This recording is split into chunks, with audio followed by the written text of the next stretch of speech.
안녕하세요. 오늘은 제20강 다항식의 연산 두 번째 시간인데요. 오늘 배우실 내용은 다항식 곱하기 다항식과 다항식 나누기 다항식이 되겠습니다. 자, 다항식 곱하기 다항식은 보편적으로 분배 법칙 이용해서 가로를 쭉 풀어주고 동량 정리하는 건데요. 우리는 이런 걸 전개한다고 말합니다. 그래서 다항식 곱하기 다항식은 분배 법칙을 이용하여 전개하고 동량 정리하는 것까지를 의미하는데, 이렇게 다항식 곱하기 다항식의 대표적인 유형이 바로 뭐냐면 곱셈 공식입니다. 이 곱셈 공식 네 가지 다 외우고 계실 텐데요. 자, 첫 번째 식은 a 플러스 마이너스 b의 완전 제곱이라고 하죠. 이거 완전 제곱식은 a 제곱 플러스 마이너스 2ab 플러스 b 제곱 다 알고 계실 거고요.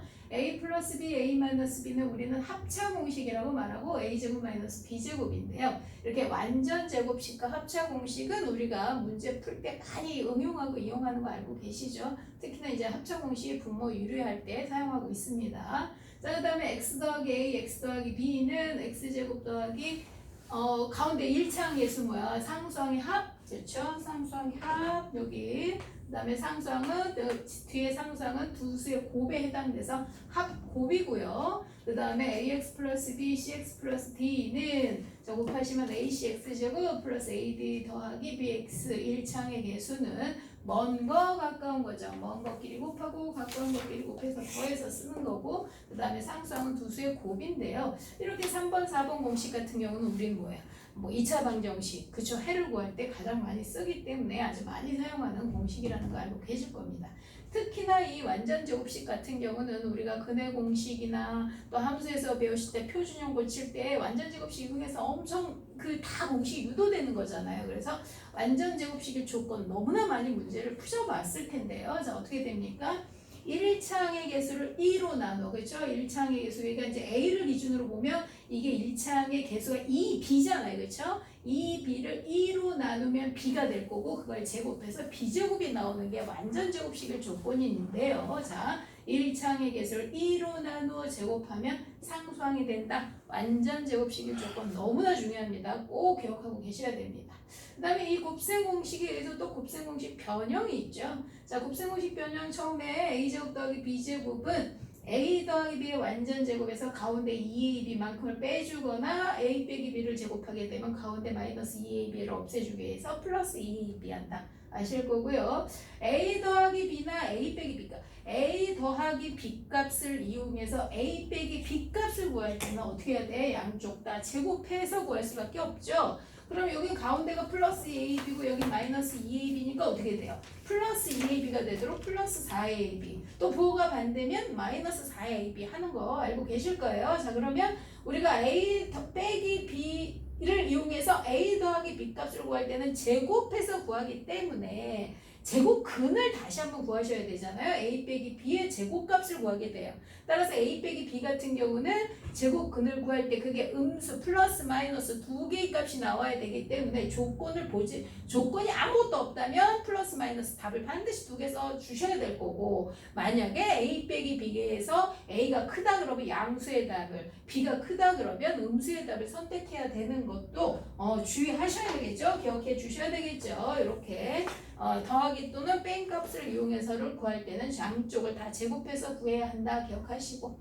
자, 그 다음에 이제 또 많이 나오는 게 a제곱 더하기 a제곱분의 1은 뭐 이거 위에 완전 제곱식하고 똑같죠. a 더하기 a분의 1의 제곱인데 요 경우는 가운데 2ab 하면 가운데 숫자가 문자가 안 남고 2만 남잖아요. 그렇죠? 빼기 2, 그래서 반대의 부호 마이너스일 때 플러스 2를 해서 구하는 거. 그 다음에 전체적으로 여기도 마찬가지죠. 더한 값을 가지고 뺀 값을 구하거나 뺀 값 가지고 더한 값 구할 때는 전체를 제곱해야 되기 때문에 플러스 2, 마이너스 2가 생기니까 여기에는 플러스 4를, 이쪽에는 마이너스 4를 해주셔야 되고, 아까 말씀드린 대로 자, 제곱 a 빼기 a분의 2를 만약에 구해야 한다면 제곱값을 구하게 되기 때문에 제곱권 구해서 문제의 조건에 맞는 답을 선택하시는 연습도 꼭 하셨어야 됩니다. 자, 잘 알고 계시리라고 믿겠습니다. 자, 그 다음에 이제 인수분해인데요. 인수분해는 어떻게 보면 뭐예요? 곱셈 공식을 반대로 하는 거잖아요. 그래서 제가 지금 여기 공식 하나도 안 적어놨는데, 자, 인수분해는 한마디로 다항식 나누기 다항식인데 나눗셈인데 그냥 나누는 게 아니라 뭘로 나누는 거야? 인수로 나누는 거예요. 그럼 인수가 무슨 뜻이야? 약수죠. 나눠 딱 떨어지는 두 식 또는 세 개식으로 표현을 하는 거기 때문에 뭐라고 얘기한다? 인수분해는 하나의 다항식을 두 개 이상의 인수에 해당되는 다항식들의 곱으로 나타낸다. 숫자로 말하면 뭐하고 똑같다? 소인수 분해와 같습니다. 그러니까 하나의 다항식 이 앞에 거는 배수에 해당이 될 거고 뒤에 있는 두 개 이상의 이 인수는 약수에 해당이 될 거며 그 다음에 인수 분해를 하실 때는 숫자에서 소인수 분해하듯 그 무슨 말이에요? 더 이상 쪼개지지 않을 때까지 다 쪼갠 수로 소인수 분해를 하셔야 되잖아요. 그러니까 여기 식에서도 인수 분해 하실 때는 최대한 다 쪼갤 수 있을 만큼 다 쪼개서 인수분해 하셔야 된다라는 것도 꼭 기억해 주세요.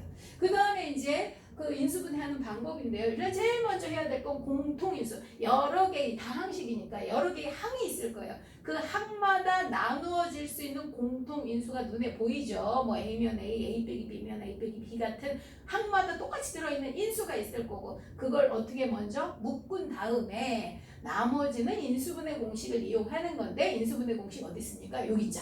반대로 하는 게 인수분해 공식이잖아요. 예를 들면 A제곱 플러스 마이너스 2AB 플러스 B제곱은 A 플러스 마이너스 B의 완전 제곱으로 A제곱 마이너스 B제곱은 A 플러스 B, A 마이너스 B로 X제곱 플러스 A 더하기 B, X 더하기 AB는 곱해서 AB 나오는 수 중에 더해서 A 더하기 1창이 되는 수로 쪼개서 그 다음에 마지막 인수분해는 어떻게 했었어요? X자. 그렇죠? X자로 곱하는 거 기억나시죠? A 곱하기 C가 있고 여기 B 더하기 곱해서 AC 나오는 수 두 개 쓰고 곱해서 BD 나오는 수 두 개 쓴 다음에 X자로 곱해서 1차 확인하신 다음에 쓸 때는 어떻게 쓴다? 1자로 쓴다. 그렇죠? 그래서 AX 플러스 B, CX 플러스 D. 뭐 네 번째 공식도 뭐 처음에는 어려우셨겠지만 뭐 워낙 많이 하셔서 어려움 없으시리라고 믿겠습니다.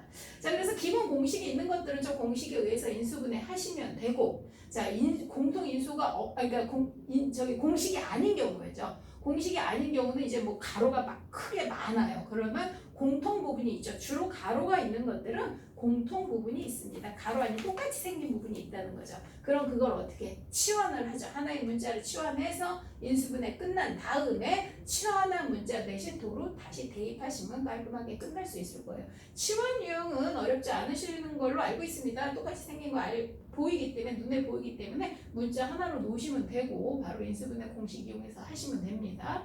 자, 그 다음에 이제 항이 4개짜리도 있었어요. 항이 4개짜리를 인수분해하는 방법은 두 가지가 있었는데 두 개로 묶는 방법, 3개 하나로 묶는 방법. 자, 두 개로 묶는 방법은 두 개에서 공통인수를 묶고 나면 그 두 개로 묶고 4개 중에 두 개가 묶여 있으니까 항이 2개로 바뀌었어요. 그 두 개의 항에서 다시 한번 공통인수로 묶어주면 됩니다. 이 두 개짜리도 연습 많이 해보셔서 지금 제가 그냥 예제 없이 말씀을 드리는 게 무슨 말인지 알아들으실 거예요. 자, 그 다음에 이제 3개 하나로 묶는 경우도 있었죠. 3개 하나로 묶는 경우에는 이 3개가 뭐가 된다? 완전 제곱이 된다. 그 다음에 하나가 남는 것도 제곱이 되죠. 그래서 이게 무슨 모양이 되냐면 합차 공식의 모양이 됩니다. 그래서 3개, 그러니까 두 개로 인수분해가 안 되시면 4개인데 두 개가 안 묶이면 분명히 3개가 완전 제곱식 자리가 있을 거예요. 완전 제곱식은 워낙 많이 보셨기 때문에 딱 보면 또 눈에 금방 보이실 텐데 이렇게 완전 3개가 묶여서 완전 제곱식이 되어 있는 식은 3개를 묶어서 완전 제곱으로 만들고 나머지 하나를 또 제곱으로 이렇게 붙이시면 합차로 한 번 더 하고 한 번 빼서 합차 공식 이용해서 인수분해 하실 수 있을 겁니다. 자, 일반적으로 여기까지가 중학교 과정에서 이제 다 하신 것들이에요. 그렇죠? 근데 이제 뭐 심화하시는 분들은 또 이렇게 항이 4개가 아니라 문자도 2개 이상, 2개, 3개, 뭐 그다음에 항도 4개가 아니라 5개, 6개짜리도 많이 해보셨을 텐데 이게 중학교 과정에도 조금 일부 있고 거의 이게 이제 고등학교 과정이긴 한데요. 인수분해 좀 어려워하시니까 이것만 조금 더 언급해 드리도록 하겠습니다. 자, 문자가 2개 이상이야. X, Y, 뭐 A, B, C 이렇게 여러 개의 문자가 있고 항도 5개 이상일 때 먼저 보셔야 될 건 뭐냐면 문자끼리의 차수가 같으냐 다르냐를 먼저 보셔야 돼요. 두 문자들의 차수가 서로 달라. 하나는 2차, 하나는 1차, 하나는 3차, 하나는 2차, 하나는 1차. 뭐 이렇게 문자 종류가 다르니까 차수가 다를 수 있다는 거죠. 이렇게 차수가 서로 다르다고 판단하면 차수가 낮은 문자에 대한 내림차수. 자, 지난 시간에 제가 식을 정리할 때 내림차수는 정리하는 방법을 분명히 설명을 해드렸어요. 그래서 내림차수는 하실 수 있어야 됩니다. 그럼 낮은 차수에 대한 내림 차수 한번 볼게요. 예제로 구체적으로 보면서 설명을 드리는 게 좀 쉬울 것 같아요. x제곱 더하기 2x 더하기 xy 더하기 y 더하기 1. 문자는 xy 두 개가 있고 항은 하나 둘 셋 넷 다섯 개가 있네요. 자, 이런 경우에 차수를 확인해 보라는 거죠. x는 제곱이고 y는 1차밖에 없네요. 그럼 차수가 낮은 건 y죠.